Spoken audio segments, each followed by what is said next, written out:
जय हिंद साथियों, स्वागत है आपका अपने यूट्यूब चैनल शिक्षा सागर अकेडमी पे। साथियों, आज हम रीजनिंग का प्रैक्टिस सेट 10 करने वाले हैं। इससे पहले साथियों हमने रीजनिंग का प्रैक्टिस सेट 9 कर लिया था। तो जितने भी स्टूडेंट हैं उन्होंने अभी रीजनिंग का प्रैक्टिस सेट 1 से लेकर 9 तक नहीं देखा है, वह चैनल के अंदर जाकर के देख सकते हैं।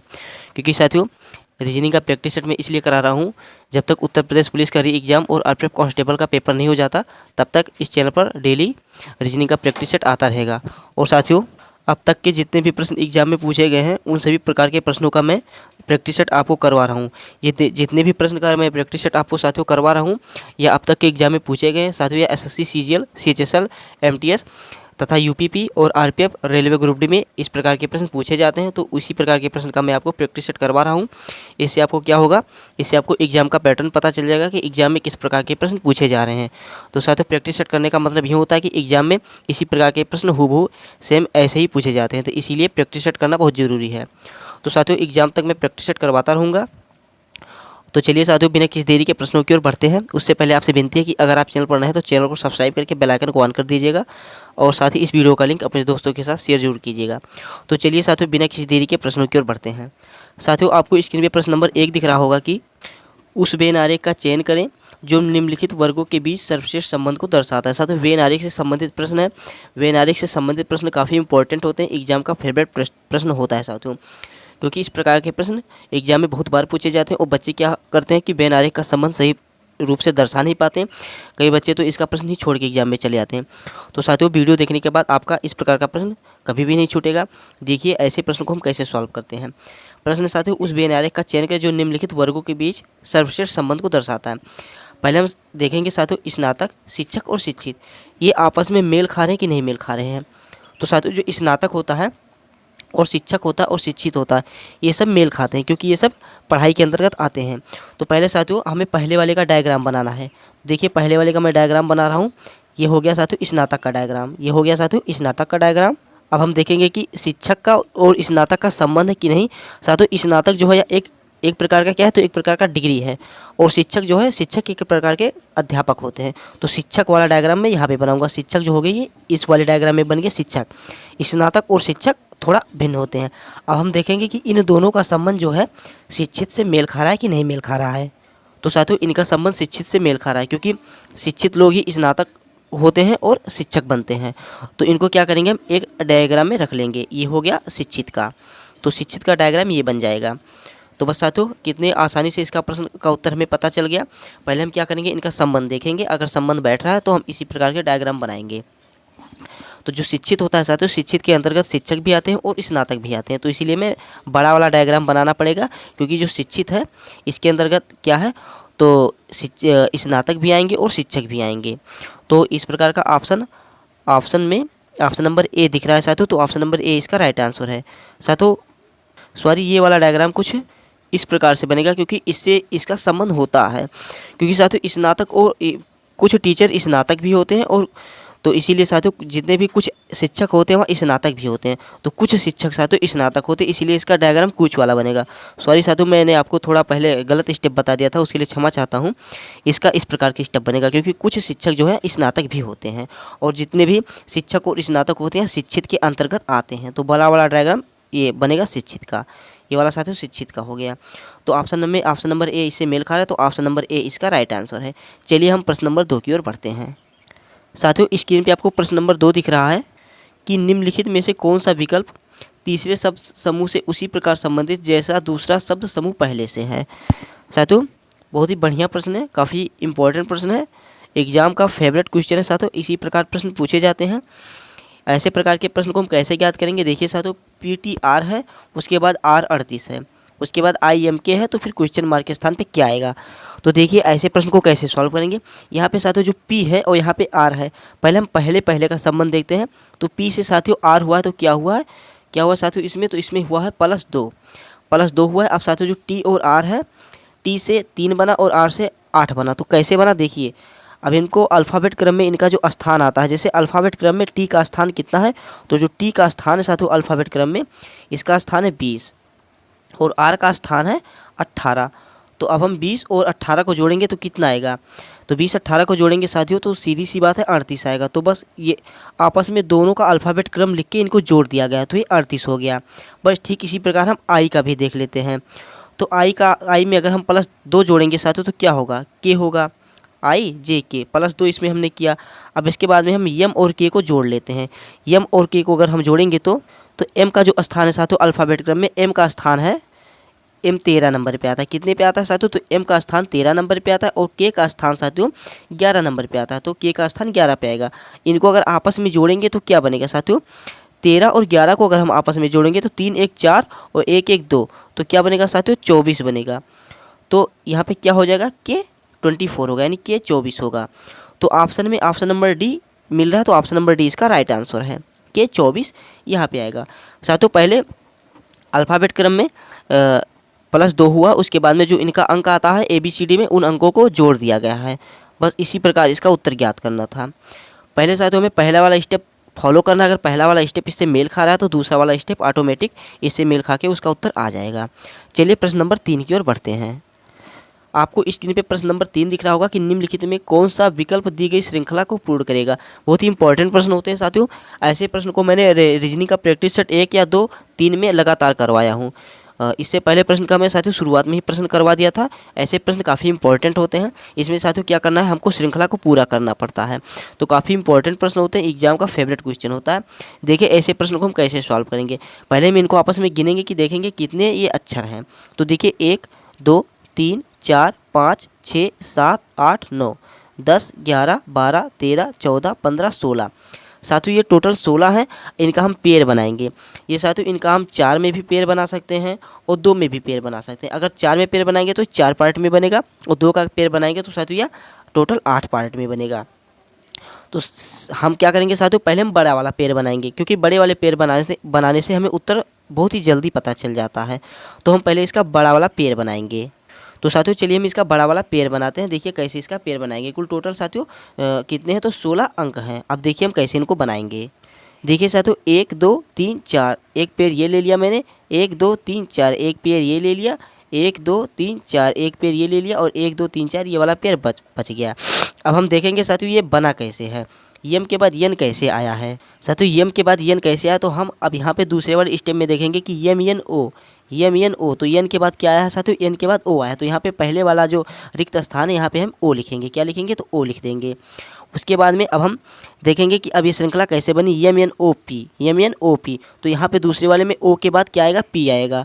बस उसके बाद में अब पी आया साथियों। अब हम देखेंगे यन के पहले क्या आया है, यन के पहले साथियों अब क्या है, तो देखिए यन के पहले यम आया है। तो यहाँ पे हम क्या भरेंगे, यहाँ पे हम यम भर देंगे, क्योंकि श्रृंखला बन रही है यम एन ओ पी। तो यम एन ओ पी ये वाली श्रृंखला बनेगी। अब यहाँ पे क्या आएगा साथियों, तो यहाँ पे यन आएगा।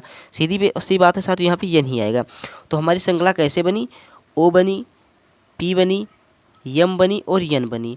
ये वाली श्रृंखला हमारी बनी। अब देखिए इसमें ऑप्शन में ओ पी यम एन कहीं पे मेल खा रहा है कि नहीं खा रहा है। ऑप्शन ए देखते हैं ओ पी पी एन, ये नहीं होगा। ऑप्शन सी है एम पी एम ओ, ये भी नहीं होगा। Option D O O M N, ये नहीं होगा। लेकिन ऑप्शन में ऑप्शन नंबर बी है ओ पी एम एन, तो ये मेल खा रहा है। तो ऑप्शन नंबर 20 का राइट आंसर होगा। साथियों श्रृंखला वाले प्रश्न काफ़ी आसान होते हैं।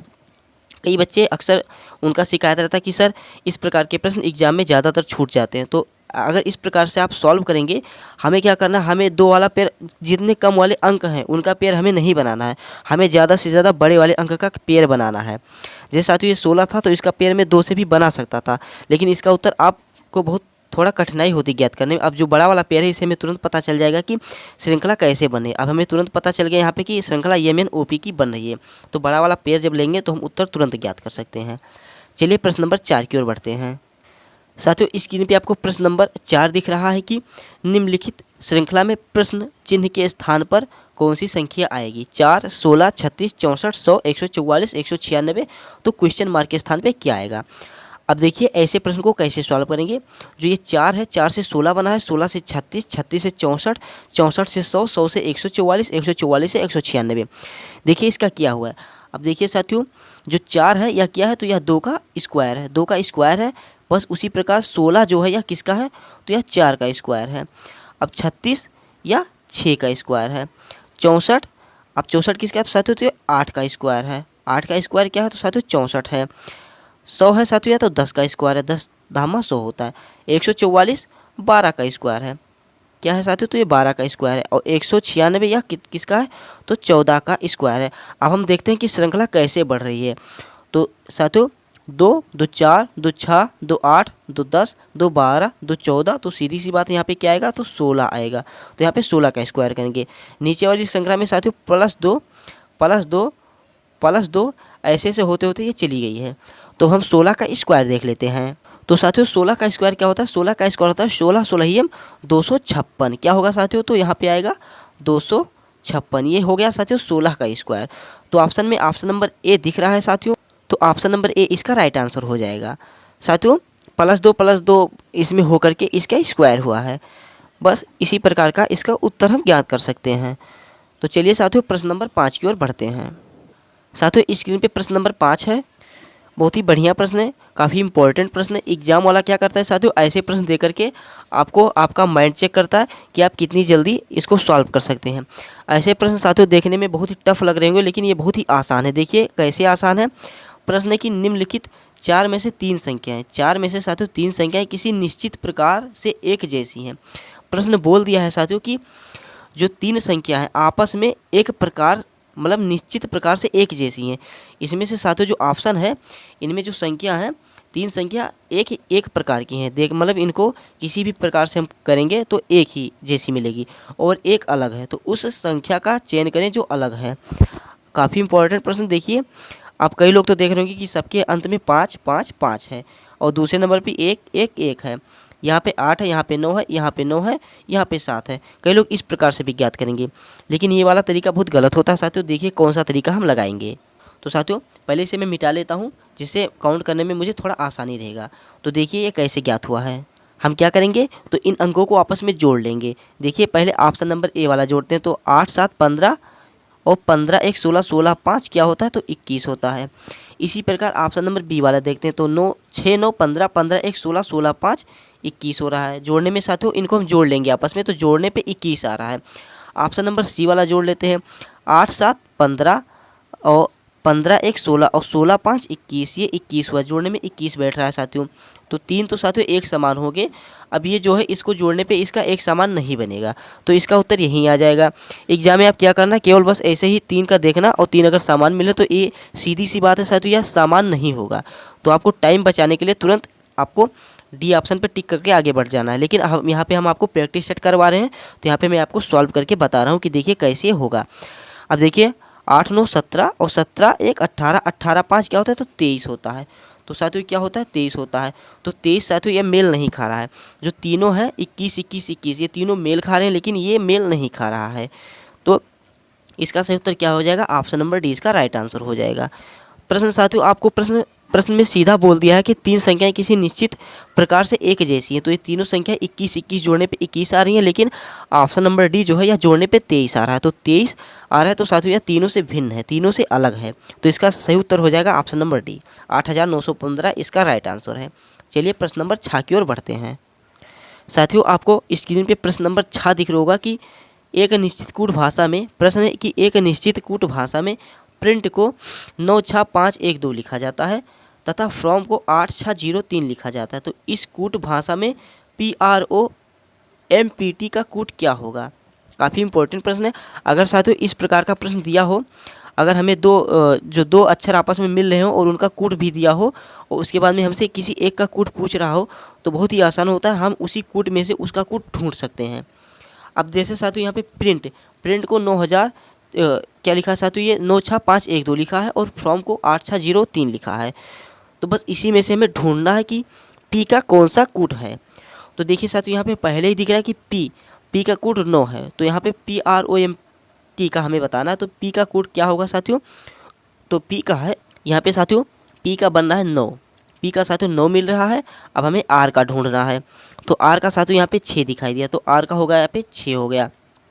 अब हमें ओ का देखना है, तो ओ का हम देखेंगे फ्रॉम में, यहाँ पे प्रिंट में नहीं है, तो फ्रॉम में देखिए ओ तीसरे नंबर पे, तो 1 2 3 ओ का आएगा 0। अब उसके बाद में यम का देखना है, तो यम का होगा साथियों 3, यहाँ पे आपको दिख रहा होगा 3, तो यम का हो गया 3।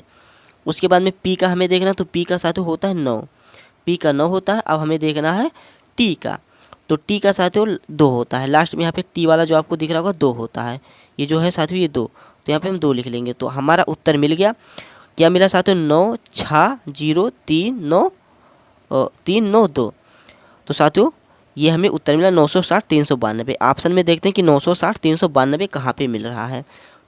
तो साथियों ऑप्शन में 960 398 ऑप्शन नंबर ए है, तो ऑप्शन नंबर ए गलत है।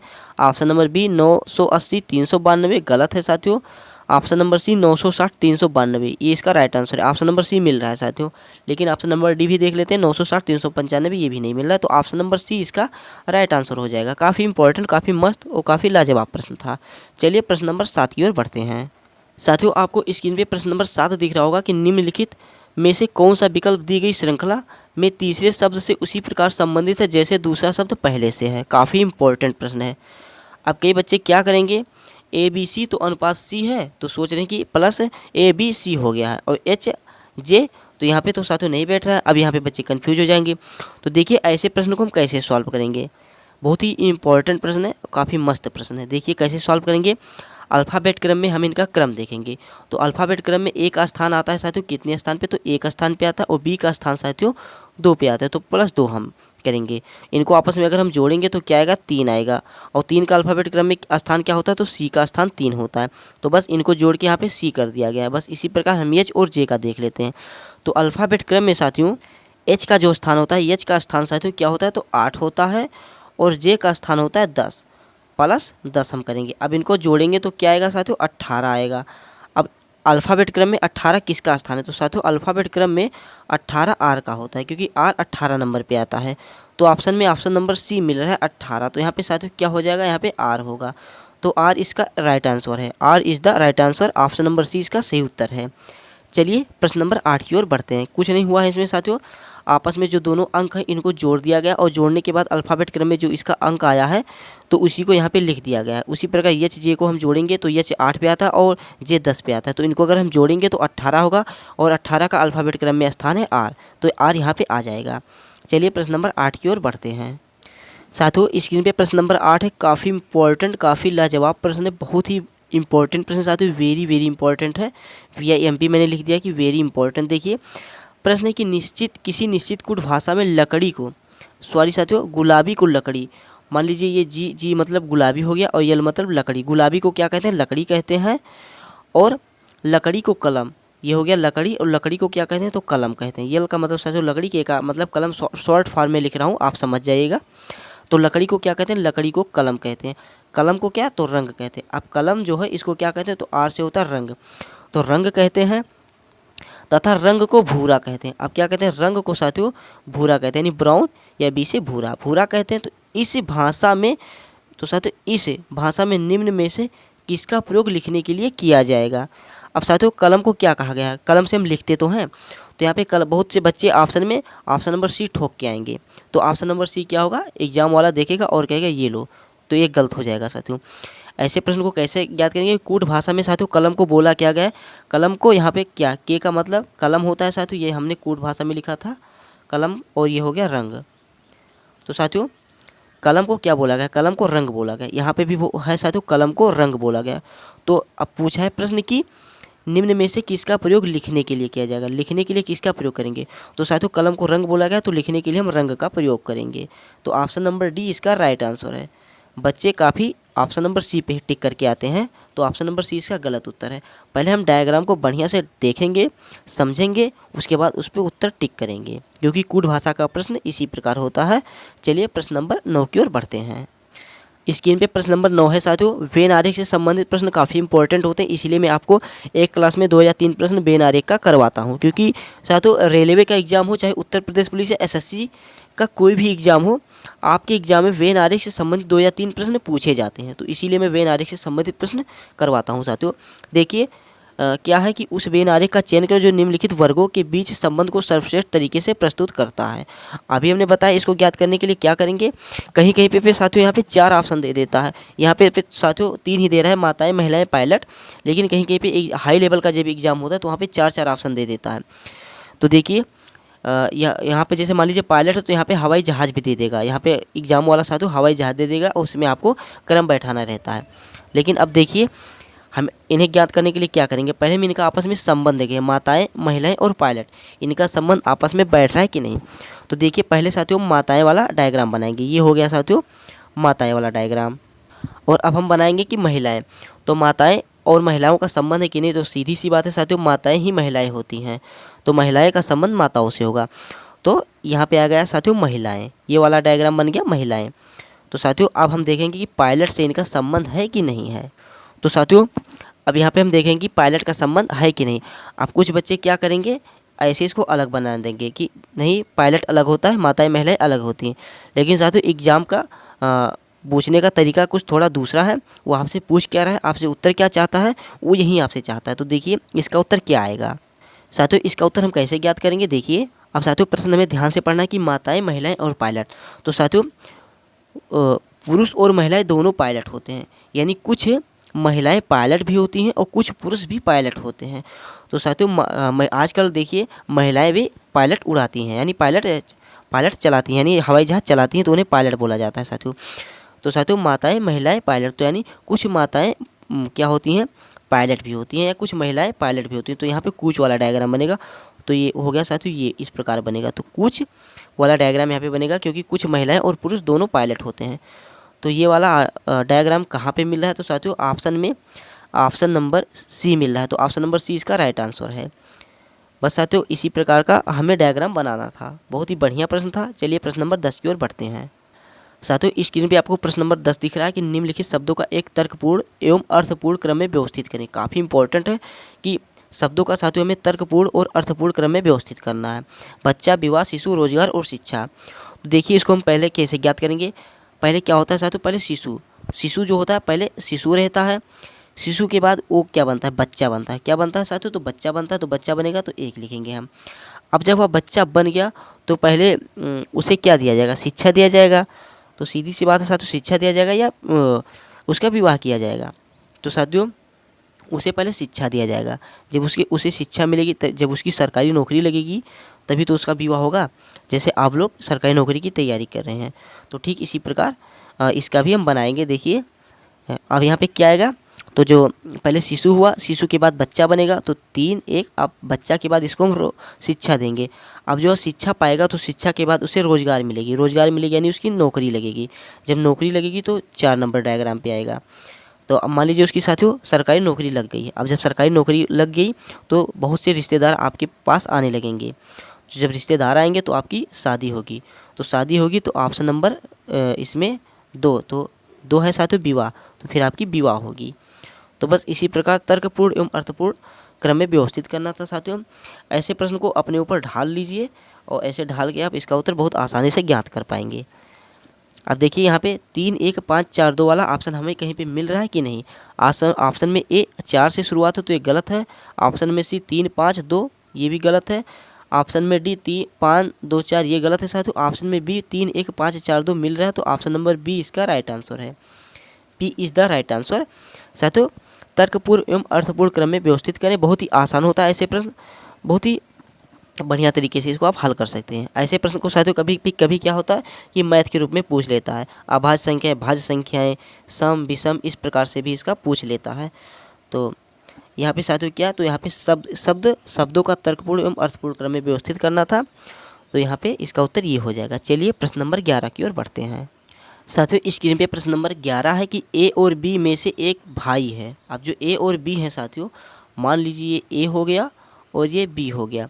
अब इन दोनों में से कोई एक भाई है और दूसरी बहन है। अब इसमें बताया नहीं कि कौन भाई और कौन बहन है, लेकिन अभी हम इसका सॉल्व करेंगे तो अभी ऑटोमेटिक पता चल जाएगा। तो साथियों प्रश्न है कि ए और बी में से एक भाई है और दूसरी बहन है। बी एक्स का बेटा है। अब बी जो है साथियों यह एक्स का बेटा है, तो ये एक्स हो गया, इसका क्या है तो बेटा प्लस है, तो ए सीधी सी बात है बहन हो गई बी की साथियों। बस हमें यहाँ पे पता चल गया कि ए बहन है और बी भाई है और एक्स का बेटा है बी साथियों। एक्स वाई का पति है। एक्स जो है यह किसका, तो वाई का पति है।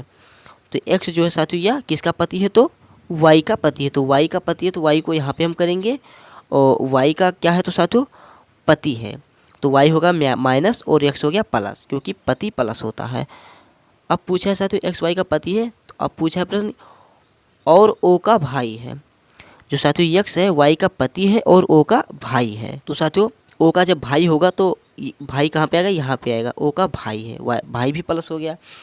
अब प्रश्न पूछा है ओ का भाई, तो प्रश्न कि ए ओ से कैसे संबंधित है। जब से एग्जाम में साथियों जब प्रश्न में से लग जाए तो बस जो पूछा ए ओ से, तो साथियों में दूसरा वाला स्टेप लेना कि ओ जो है ओ से जो ये कैसे संबंधित है। तो देखिए ए ओ से कैसे संबंधित है। तो कैसे ज्ञात करेंगे, देखिए आपके पापा के भाई क्या आपके लगेंगे, आपके क्या लगेंगे, तो अंकल लगेंगे।